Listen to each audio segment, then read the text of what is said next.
Hi, how are you? Welcome back to my channel. So excited you're here because we're talking about my summer TBR. This isn't just my summer TBR, this is also Summerween, which is happening from July 5th through July 12th. That readathon is hosted by Gabby Reads. It's a lot of fun. I participated last year, it was my first year participating, and I had a freaking blast with it. You will be getting a vlog from me this year for Summerween, and I'm really excited to put that together for you. She makes it really easy to participate with the prompts that she puts together. They are read a book in the dark or at night. That one's really fun because, you know, you could read with flashlight, you could read just with your Kindle in the dark or on your phone, read by candlelight, just read at night, you know, whatever. Just interpret that however you want. Read a horror or thriller book. That one, of course, I have down.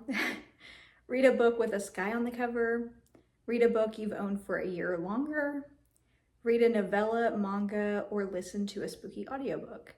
And then also, there's an Instagram that you can follow called This Is Summerween, and there are daily Instagram prompts, picture prompts that you could do too. I just worked with what I had as far as books I had on my shelves already, because I can't really buy anything right now, but yeah.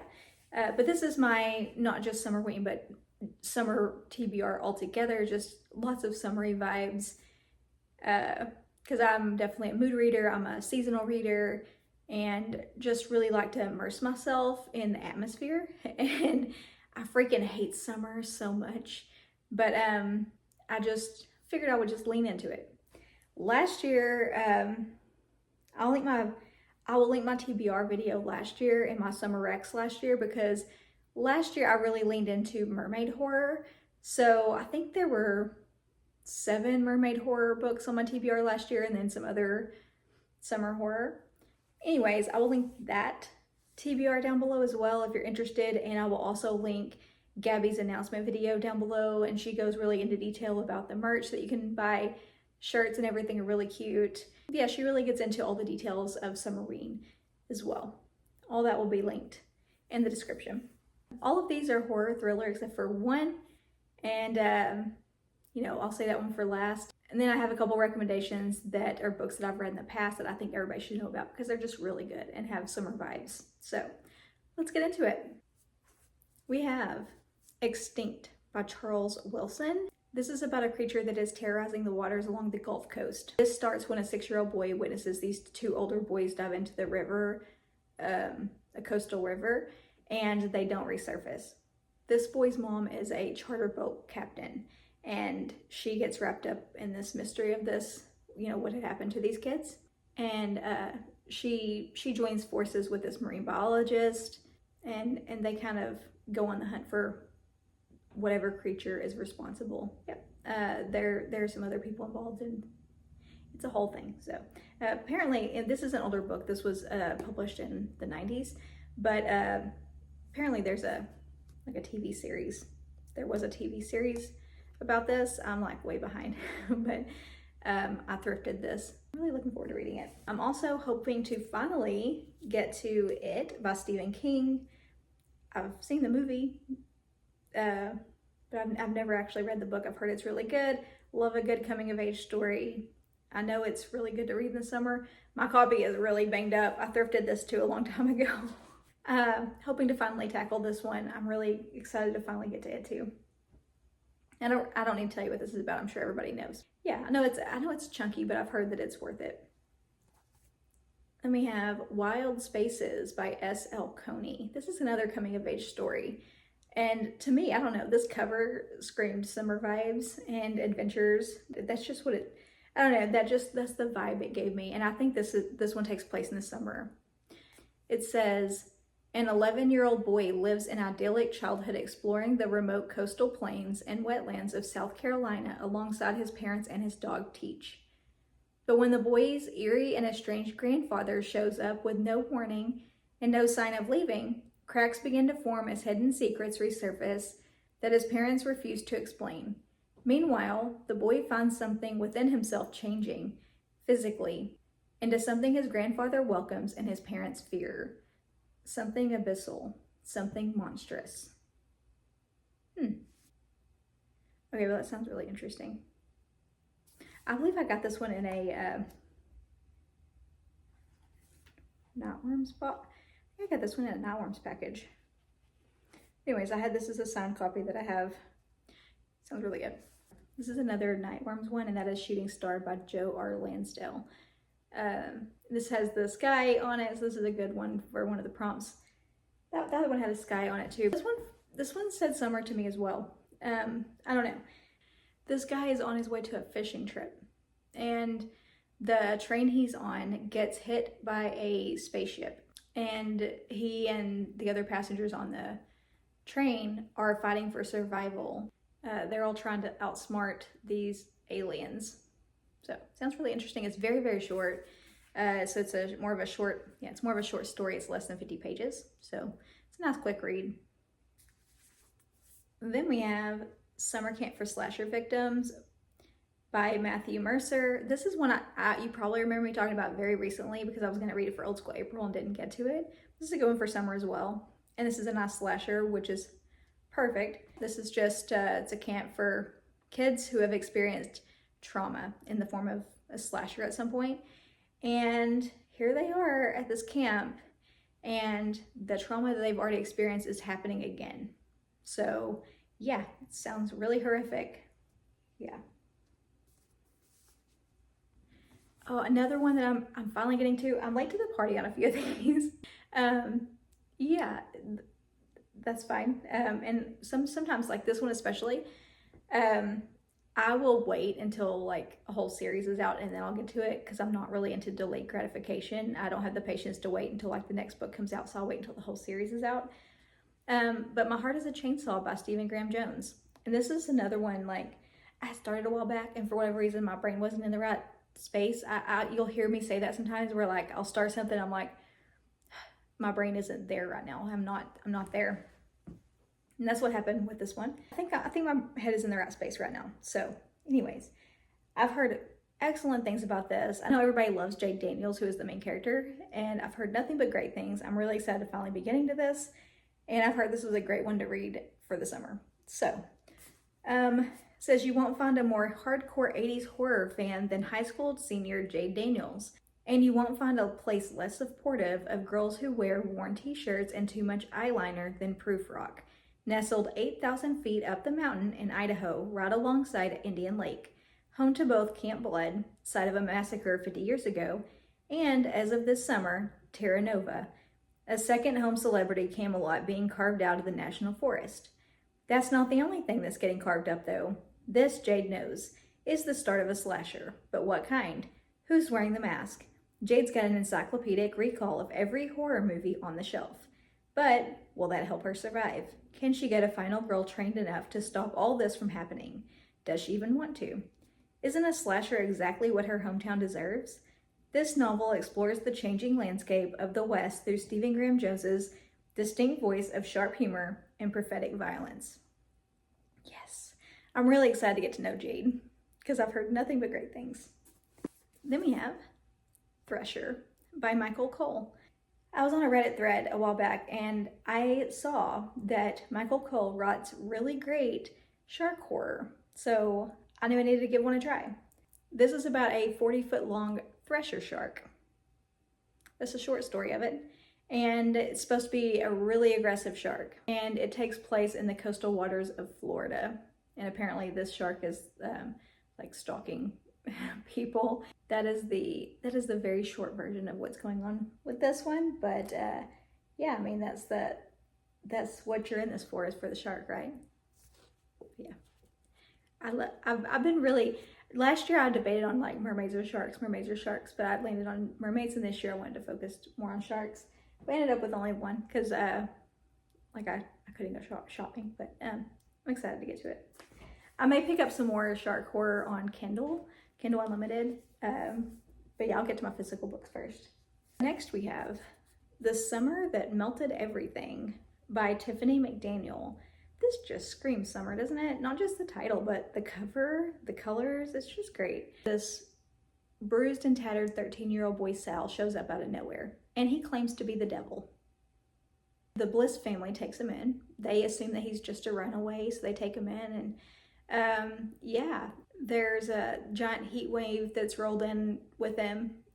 So that's, you know, there's all this tension, and of course the whole town is in sort of like an uproar about it, because not everybody believes that he's the devil. Obviously, a lot of them are like, there's no way.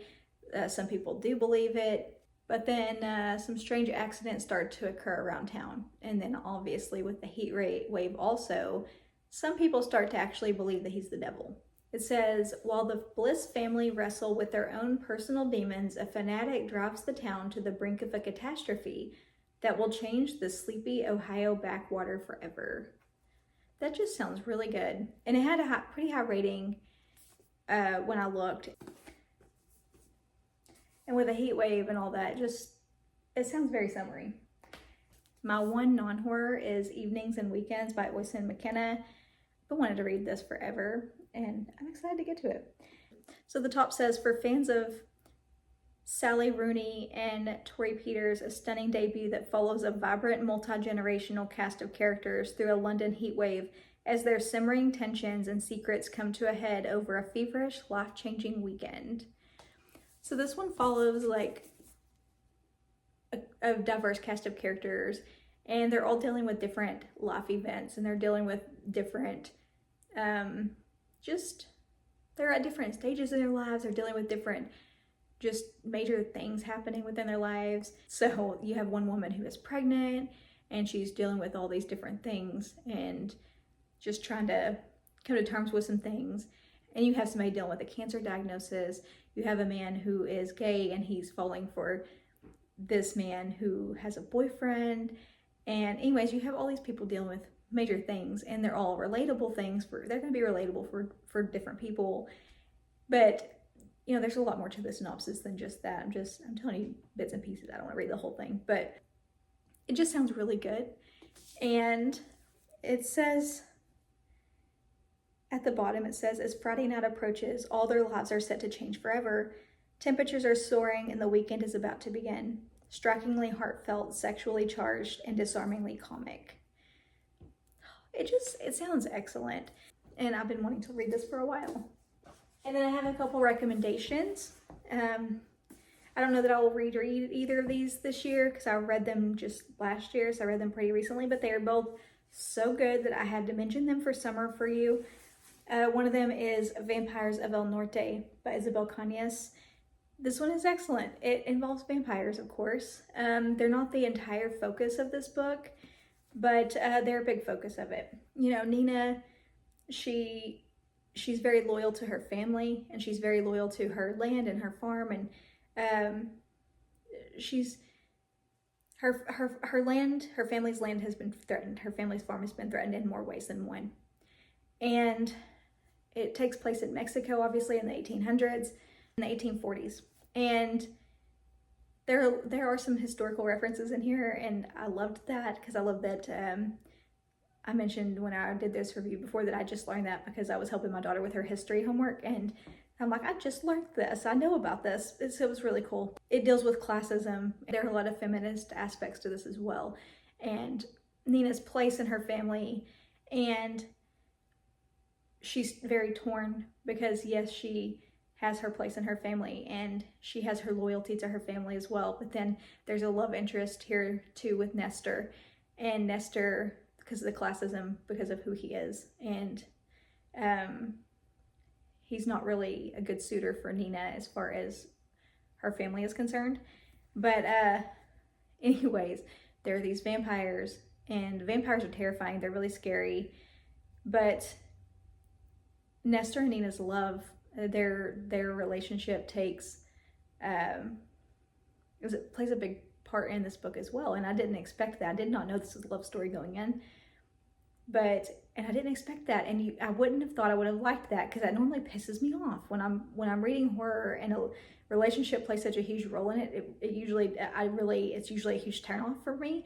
But I actually really loved it in this case. I don't know why. I don't know why this was an exception for me, but I loved it so much. I loved it so much. I don't know what it was about it. I love Nestor and Nina so much. I love the vampires in this. I love the gothic vibes, so gothic. And the summer vibes in this were excellent as well. Very, very summery. Very summery. And this cover is excellent. It's so good. And it completely captures the vibe of this whole book. It really does. I loved this book. Loved it. Loved it so much. And I was thinking I had saved this for fall, but I really wish that I had read this in the summer originally because it definitely had summer vibes. It's really good. The other one I want to highlight is Summer of Night by Dan Simmons. This is a chunkier book, but let me tell you, no page was wasted in this. It's worth every page. It's worth every minute you spend on it. Normally, like, I'll read a chunkier book and I'm like, yeah, you could have cut that down by like 10 or 20%. This, no. Every page in this was needed. Like, scene setting was so good. It felt like I was there. It felt like I went on an adventure. It felt like I was right there, right alongside these kids as they were, you know, going on an adventure. It will take you back to your 12-year-old self, riding bicycles with your friends, roasting marshmallows and tent camping. And, you know, there's something evil in their town, and they, you know, parents don't really believe them. The adults they don't really believe these kids, obviously. And the kids are like, yeah, we're going to figure this out. We're going to figure out what's going on here. And yeah, it's excellent. The villains are really scary, and Dan Simmons really painted a picture. The town, like, I could see everything like I was there. I could hear everything, see everything, smell everything. Like, it was like I was there. And it was excellent. All the characters, all the kids had their own unique personalities. I got attached to them. And I know you've heard me talk this book to death. I've just like Vampires of El Norte, I've already talked about both of them, so I haven't gone too far into either one of them really here, but it was just really excellent and definitely worth a read. This made it into my top 10 books of all time because I loved it so much.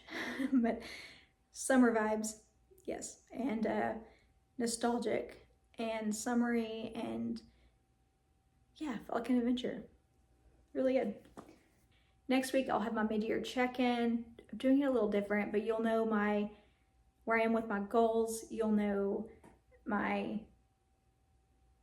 favorites of the year so far, my least favorites, my anticipated new releases, all those things. But something to look forward to. I will see you next Friday. Bye for now.